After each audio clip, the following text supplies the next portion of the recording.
Hi guys, this is Justin with Duraclutch, and today we're going to do the installation of our R-Series kit on a Ranger 900 XP. We have our R-Series kits available from the 400 Ranger, 500 Ranger, all the way up through the 900 XP like this.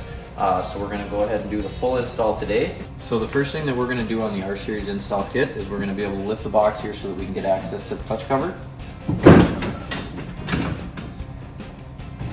Depending on where you're working, you can certainly take the wheel off if that's easier. We just leave it on because on this particular model you can get the cover off without any issue. So I've already removed several of the bolts that hold the cover in.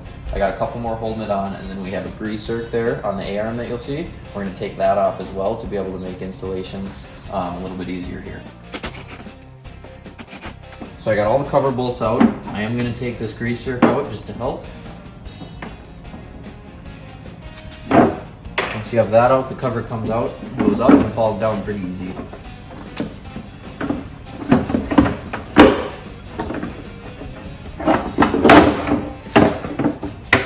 So on this kit, we're going to go ahead and remove the primary, secondary, belt. All that's going to get put to the side. We're not going to reuse any of that. So we're going to start with taking off the secondary bolt. Also noted on this kit, we are going to reuse all of the hardware from the factory. So when you take these off, make sure you keep everything that comes off with it together. So to get the primary clutch off, we're going to go ahead and use SVI part number 99030. This is a puller that'll take off your stock clutch, and if you ever had to take off the R-Series primary, it'll take that off as well.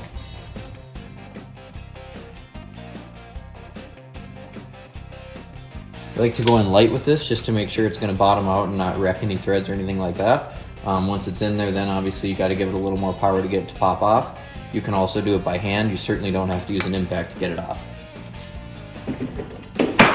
So once we have that off, we can start taking everything off.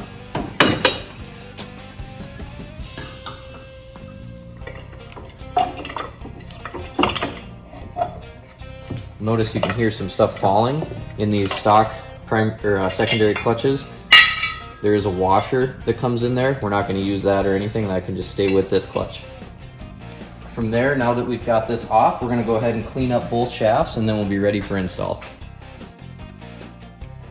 So this is what's going to be the contents of our R-Series kit. As you can see, it's a full primary, secondary, and belt. It's got our premium belt that comes with it, along with our R-Series primary that is going to have a one-way bearing in it. So we're going to have engine braking in this kit. Also comes with our team tied secondary that's been proven on a lot of different models throughout the years. So we've got really 3 premium components with this kit, along with just a couple small items, and this is what's going to go on the Ranger 900. Okay, so now that we've got the clutches off, we've got the shafts clean, we're ready to start going on with the new R-Series kit. The first thing that I'm going to do is we're going to put the driven clutch on.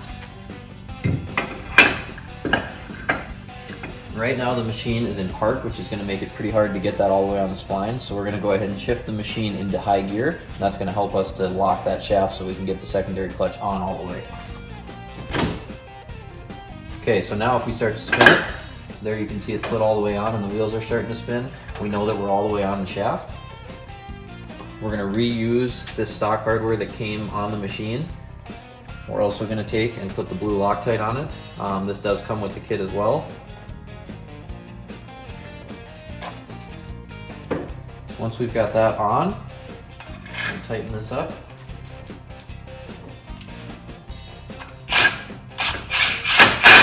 Start with an impact just to snug it up, and then we are going to use a torque wrench here to get to our 45 foot-pounds for the torque spec on the secondary.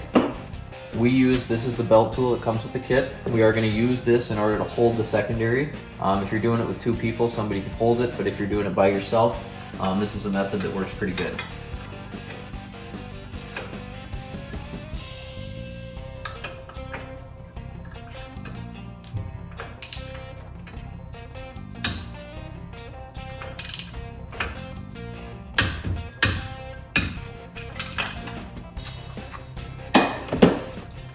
Okay, so now that we've got that torqued down, again 45 foot-pounds, we're going to use the belt tool again, and we're going to go ahead and insert the belt and then use this to pull it down into the clutch. This is the new belt with the kit. We're going to make sure that we put this so we can read it. We're going to put that facing up. The belts are not directional. But if you put it that way if you ever have to take it on and put it back on or anything like that, you make sure that you know which way it goes.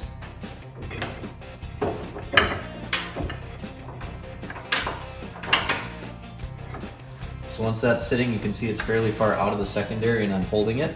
We're going to use this to open up the secondary, and you can pull the belt down in. And that's going to allow us enough room to get the primary clutch on. So that, we're going to go ahead and put this on.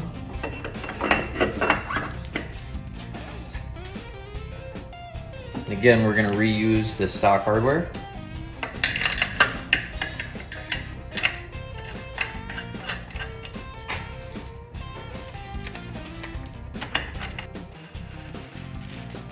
Snug that up with the impact, and then we're going to go again with the torque wrench to be able to get to 60 foot-pounds, which is the torque spec on the primary. This is the holding tool that we offer. This is a tool that can be purchased. However, there are other ways to hold that we'll highlight in the instructions. So if you want to just use something that you might have around the garage, we do have that option as well, so you don't have to purchase the tool. The way that this one works, these here are going to hold into the fins and lock against the secondary, so that way we can get down to the torque spec. So now that that's on there, we're going to go ahead and start tightening it up.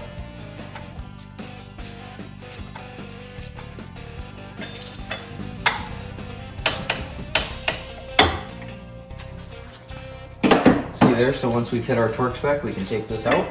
We were in high gear, so I put it back into neutral or park. That's going to let us spin this secondary so we can get the belt seated all the way up.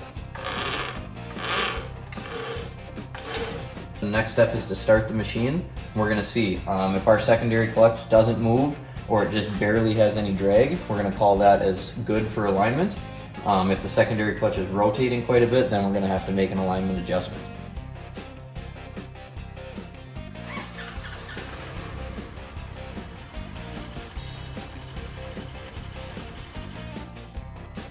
Okay, so as you can see, the secondary was not moving at all, so that's how alignment is supposed to be.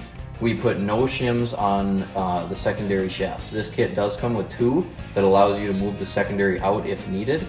We do offer and have an additional video that shows the whole entire alignment procedure, how to add, subtract shims, things like that. So if you do have alignment problems, you can get out of this video and go to the video that shows you how to do that.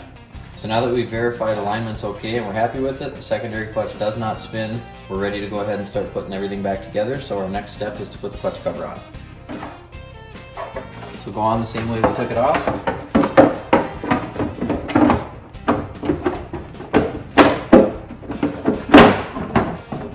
I like to get a couple of these started by hand.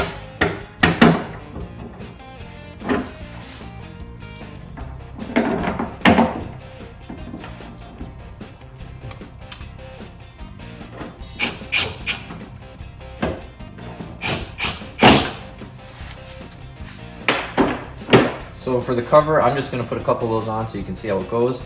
There are, in our instructions more specifically, torque specs on those, and it's going to tell you if you were to start this up and you can hear that the clutch is rubbing on that cover, it's going to tell you how to manipulate that and the order in which to tighten the screws so that you can take care of any rubbing that may be happening with the cover. In this case, we got that on. We're going to put the grease zerk back on now. Once we have that on, we do have a couple decals that come with the kit. One is going to go on the dash, the other one we will put on the clutch cover. The installation of the kit is complete. We shut the box. From there, we're going to recommend a 5 to 10 mile break-in period. That's going to help internal clutch components to break in as well as heat cycle the belt. From there, you should be good to go, but if you have any issues, you can go ahead and shoot us an email or give us a call.